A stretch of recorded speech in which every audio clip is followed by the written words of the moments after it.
warahmatullahi wabarakatuh teman-teman. Jumpa lagi bersama kami di channel Numpang Parkir.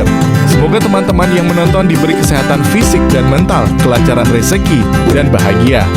Nah, di perjalanan kali ini setelah menikmati dinginnya udara, kami akan OTW ke Solo. Di sana kami akan bersilaturahmi dengan keluarga. Sambil numpang parkir, kami bisa istirahat dan edit video. Namun sebelumnya kita simak yuk beberapa fakta menarik tentang Dieng. Berikut adalah beberapa fakta unik tentang Dieng. 1. Ketinggian dan cuaca ekstrem. Dieng berada di ketinggian sekitar 2000 meter di atas permukaan laut, menjadikannya salah satu dataran tinggi terkenal di Indonesia. Karena ketinggiannya, suhu di Dieng seringkali sangat dingin, terutama pada malam hari. Bahkan, terkadang suhu bisa mencapai di bawah 0 derajat Celcius dan es kerap terbentuk di sekitar area Dieng. 2. Kawah aktif. Dieng terkenal dengan keberadaan kawah-kawah vulkanik yang masih aktif.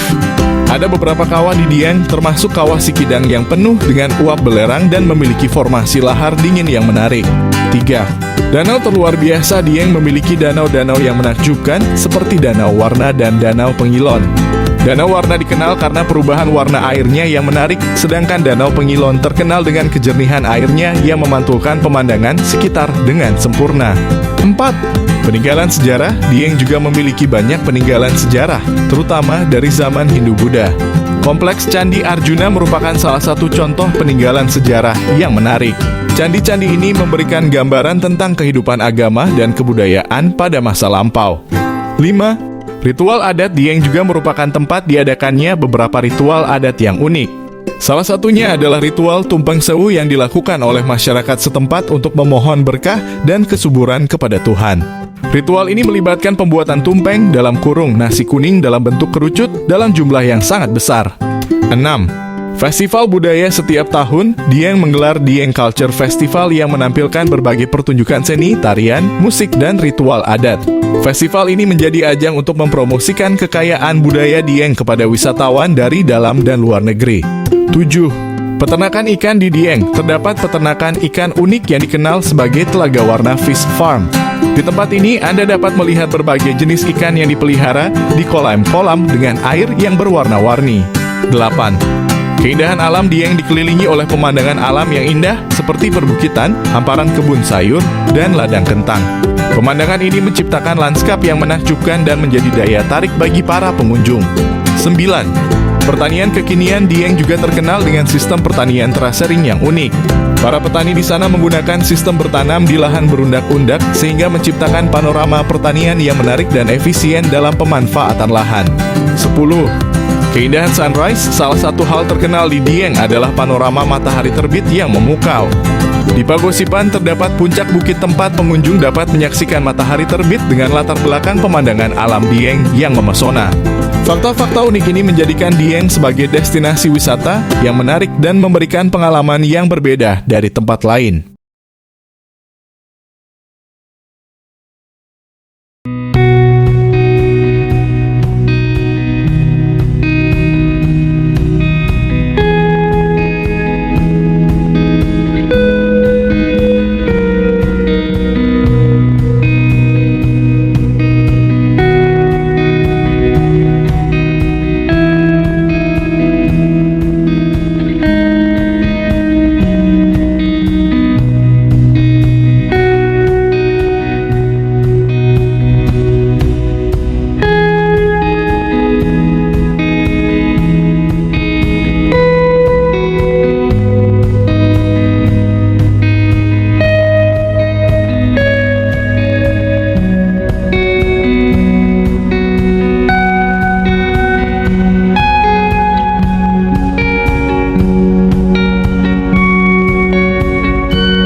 Solo, juga dikenal sebagai Surakarta, adalah salah satu kota bersejarah di Indonesia.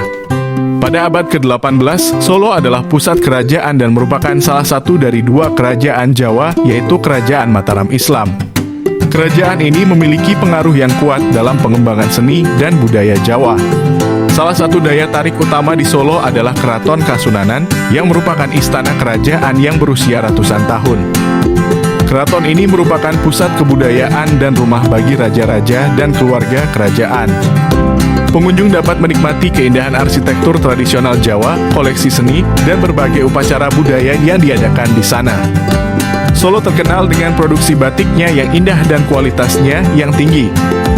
Batik Solo memiliki ciri khas yang unik, termasuk motif dan gaya tertentu yang mewakili kekayaan budaya dan sejarah kota ini. Batik Solo juga diakui sebagai warisan budaya tak benda oleh UNESCO. Solo terletak di bagian tengah Pulau Jawa, sekitar 65 km sebelah timur Yogyakarta. Kota ini dikelilingi oleh pegunungan dan terletak di dataran tinggi dengan iklim yang sejuk. Keindahan alam di sekitar Solo mencakup perbukitan, sawah, dan sungai yang menambah pesona kota ini. Solo memiliki sistem pemerintahan yang unik di Indonesia. Kota ini dikenal sebagai kota raja karena memiliki status sebagai kota otonom yang dipimpin oleh seorang raja yang dipilih dari keluarga kerajaan. Meskipun peran politik raja lebih bersifat simbolis, tradisi dan budaya kerajaan tetap dijaga dengan erat di Solo. Solo juga diakui sebagai pusat seni dan budaya di Jawa Tengah. Kota ini memiliki beragam pertunjukan seni tradisional, seperti wayang kulit, tari Jawa, dan musik gamelan. Beberapa kelompok seni terkenal berasal dari Solo dan sering tampil di tingkat nasional maupun internasional. Selain kekayaan sejarah dan budaya, Solo juga menawarkan berbagai destinasi wisata menarik. Beberapa tempat yang populer termasuk Taman Balekambang yang memiliki kolam renang alami dan air terjun yang indah, serta Grojogan Sewu, air terjun spektakuler di lereng Gunung Lawu. Dengan sejarahnya yang kaya, keindahan geografisnya, dan tradisi budayanya yang kuat, Solo merupakan kota yang menawarkan pengalaman yang unik bagi pengunjungnya. Jika Anda tertarik dengan sejarah, seni, dan keindahan alam, Solo adalah tempat yang patut untuk dikunjungi. Jadi kalau kita sudah sadar, ini resiko kebaikan, ini resiko keburukan, dan kita tahu akan wafat, akan dikuburkan, bagaimana cara persiapannya? Supaya nggak lalai tadi ya. Maka Al-Mumtahanah ayat ke-13, Ya ayyuhalladzina amanu la tatawallaw qauman ghadiballahu alaihim qad ya'isu kama ya'isal kuffara min apa? Ashabil kubur. Maka jangan banyak bergaul dengan orang-orang yang menjauhkan kita dari ridha Allah Subhanahu wa ta'ala. Cari teman yang baik sekarang. Pertama, maaf, bikin kebaikan di rumah tangga dulu. Itu kan teman hidup. Ya. Awas, hati-hati. Kalau melihat istri kurang baik atau sebaliknya, jangan dihakimi, jangan difonisi. Justru Allah kirimkan antum itu untuk menebarkan kebaikan dan menyempurnakan kesemaan bersama. Jelas? Jadi sekarang yang dilakukan teman hidup dulu. Rubah jadi baik dulu. Anak-anak jadi baik dulu. Setelah itu cari tempat tinggal yang baik, bergaul dengan orang baik. Antum yang kuliah cari teman yang baik. Antum yang kerja cari teman yang baik. Maaf. Kalau ada tawaran kedudukan ke hartanya berlipat tapi menjauhkan Anda dari Allah, ingat ini. Tsumma amatahu fa aqbarah. Ingat saat ditawari itu Anda meninggal, dikubur. Dan ingat ancamannya. Ingat pasalnya tuh. Ya, ingat suratnya. Paham? Nah, karena itu masukkan ayatnya, jangan sekali-kali menjadikan keadaan di sekitaran kita justru memperkuat datangnya ancaman Allah dan nestapa saat kembali ke alam kuburnya. Bahkan orang-orang yang tidak beriman pun, yang buruk pun, yang beriman tapi maksiat pun, itu sejatinya ketika temannya masuk ke kubur gak mau ikut-ikutan. Makanya disindir oleh Allah. Kamu ini sadar gak sih? Orang yang mengajak kamu maksiat itu, lihat temannya meninggal pun, temannya wafat pun, dia gak pengen ikut. Kadang-kadang dia abaikan.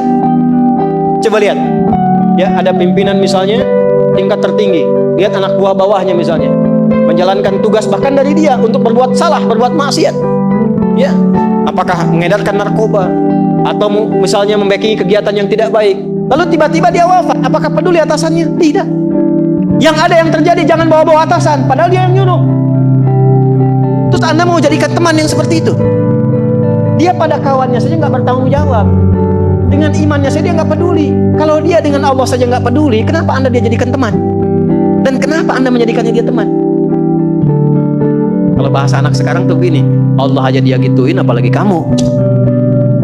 Ya kan? Ya, Nabi aja dia cuekin, apalagi kamu kan? Ini peringatan Quran, ini bukan dari saya. Ini peringatan Quran. Jangan sekali-kali Anda dimanapun Anda berdinaskah, tugas formal, Anda berdagangkah, jangan berteman dengan orang menyimpang. Karena saat Anda susah pun yang akan peduli. Temannya aja yang sama-sama berbuat menyimpang, dia sisihkan, apalagi Anda. Paham? Teruskan. Quran surah ke 35 Fatir ayat 22. Wa ma yastawil ahya'u wal amwat innallaha yasma'u man yasha wa ma anta bimusmi'in man fil qubur. Kalau Anda masih belum sadar juga, kata Allah, hey, kamu ini masih hidup, masih punya harapan, masih punya bekal. Kalau sudah meninggal, gak sama keadaan orang hidup dengan wafat.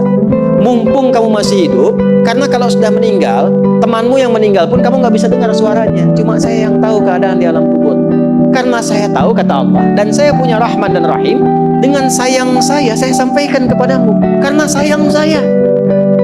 Ibu maaf, kalau ada anak misalnya ingin berbuat menyimpang, ibu cegah tidak? Kenapa? Karena ibu sayang. Karena itulah ibu saking sayangnya, maaf, jangankan anak lahir, di dalam saat dikandung pun bukankah dijaga dari yang maksudnya dijaga dari yang merusak. Ibu kalau sedang mengandung, mau nggak makan makanan yang kotor, makanan yang merusak? Tidak kan? Kenapa? Karena sayang kepada bayi yang dikandung, janin yang terkandung. Di tempatnya pun disebut oleh Allah dengan rahim. Karena ada rahim, dijaga betul. Miring kanan susah, kiri susah, telungkup gak mungkin. Dijaga supaya apa? Supaya di dalamnya merasakan ketenangan. Karena apa? Karena ada tempat disebut dengan rahim. Nah, Allah itu sifat rahim melekat kepadanya. Karena sayang dengan kita, diingatkan. Bahasa bebasnya gini, karena saya sayang engkau dengan rahimku, karena saya cinta kamu dengan rahmanku. Jangan sampai masuk kubur kamu tersiksa, kamu nestapa.